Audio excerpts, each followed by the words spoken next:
सबका साथ का नारा ऊंचा है, लेकिन यूजीसी के इस कानून ने कुछ छात्रों की कुर्सी ही खिसका दी है। नहीं चलेगी, नहीं चलेगी। कानून वापस करो, वापस करो, वापस करो। जब शिक्षा अधिकार से छीनकर सुविधा बन जाए तो सबसे पहले सवाल पूछने वाला वर्ग ही बाहर कर दिया जाता है।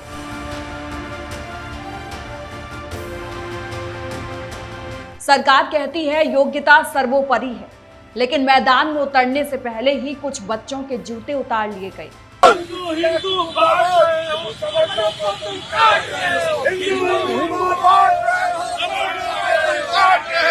यूजीसी सुधार नहीं, उस सिस्टम का नाम है जहां रेस बराबरी की नहीं, पहले से तय रास्तों की हो गई है।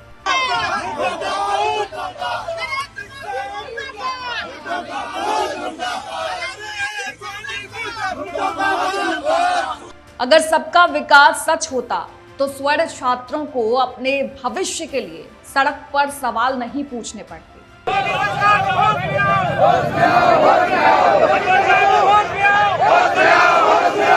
नमस्कार, आप देखना शुरू कर चुके हैं न्यूज वॉच इंडिया।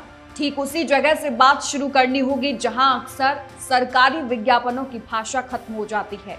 कागज पर चमकता हुआ एक नारा, सबका साथ सबका विकास, और जमीन पर पसरा हुआ एक सवाल, किसका साथ और किसका विकास। देश के विश्वविद्यालयों, कॉलेज, कोचिंग, गलियारों और लाइब्रेरियों में आज एक अजीब सा सन्नाटा है। यह सन्नाटा पढ़ाई का नहीं, यह सन्नाटा अनिश्चित भविष्य का है। कहा जा रहा है कि नया यूजीसी ढांचा शिक्षा को सुधारने आया है, लेकिन जिन बच्चों ने किताबों को अपना हथियार बनाया था, उनके हाथ से वही हथियार छीना जा रहा है। कम से कम ऐसा डर आज खुलेआम दिख रहा है।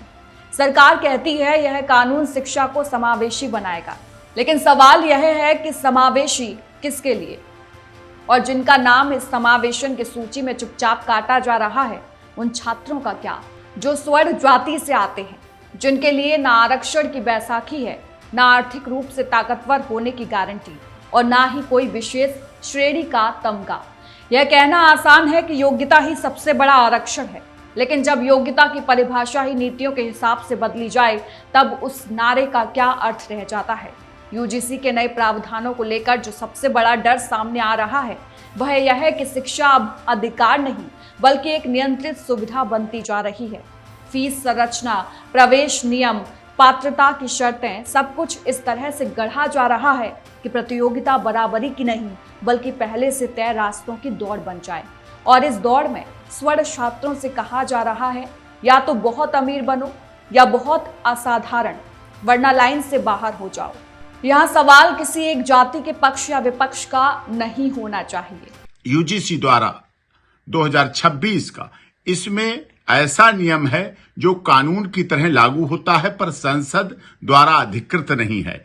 इससे विनियम समानता नहीं, चयनित संरक्षण है। सवर्ण विरोधी है ये नियम, और सामान्य वर्ग को डिफॉल्ट अपराधी के रूप में ट्रीट करता है, जिससे हमारे समानता के अधिकार 14 और 16 का पूर्ण रूप से उल्लंघन है। और फॉल्स कंप्लेंट पता चलने के बाद भी इस पर कोई सजा का प्रावधान नहीं है। जबकि हम अगर समानता की बात करें तो SC/ST एक्ट कानून पहले से हैं, BNS कानून पहले से हैं, जिनका भी कई बार मिसयूज की शिकायतें आती हैं।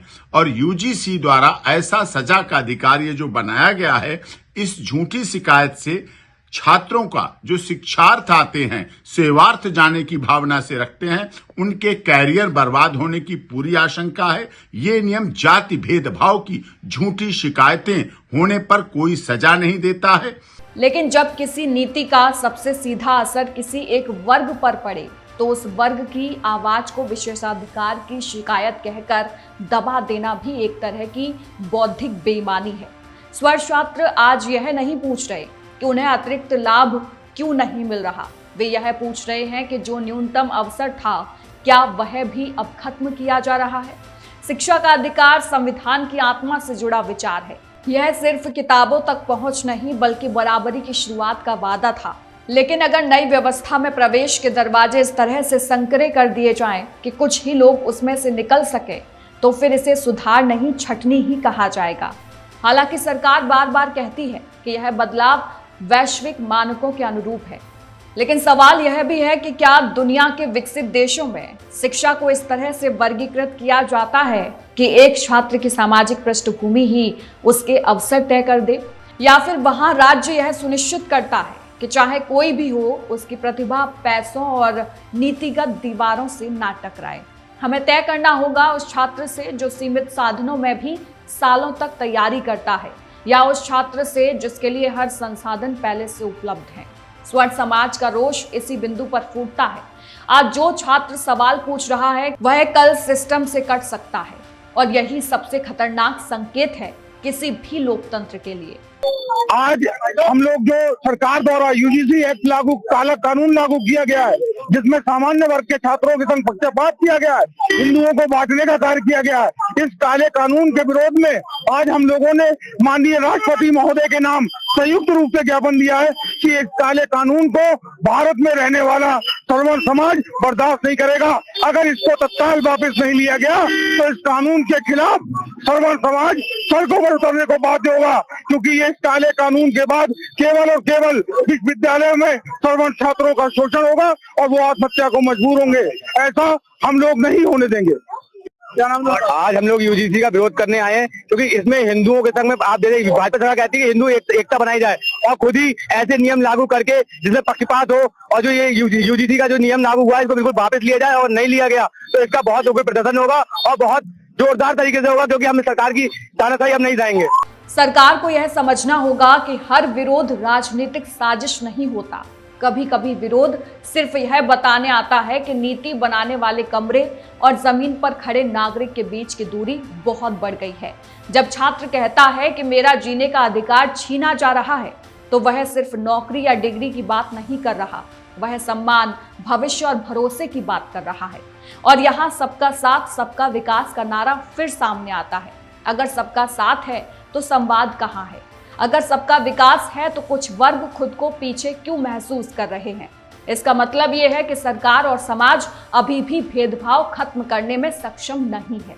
यूजीसी के नाम पर जो ढांचा खड़ा किया जा रहा है वह कहीं ना कहीं शिक्षा को एक प्रोजेक्ट बना देता है, जहां आंकड़े जरूरी हैं लेकिन इंसान मौन हो जाता है, जहां नीति का मूल्यांकन फाइलों में होता है लेकिन उसका असर छात्र के मन पर क्या पड़ता है यह कोई नहीं पूछता।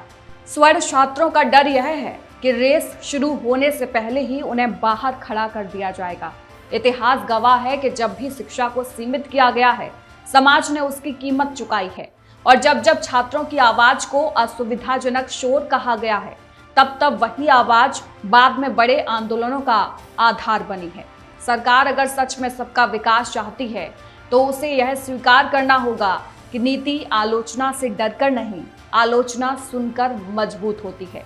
यूजीसी के इस कानून पर उठ रहे सवाल देशद्रोह नहीं है, ये लोकतंत्र की जांच पड़ताल है। आज जरूरत इस बात की है कि सरकार कटाक्ष को अपमान न समझे और रोष को शत्रुता नहीं, क्योंकि जो छात्र आज सवाल पूछ रहा है वही कल देश का शिक्षक, वैज्ञानिक, डॉक्टर और नीति निर्माता होगा।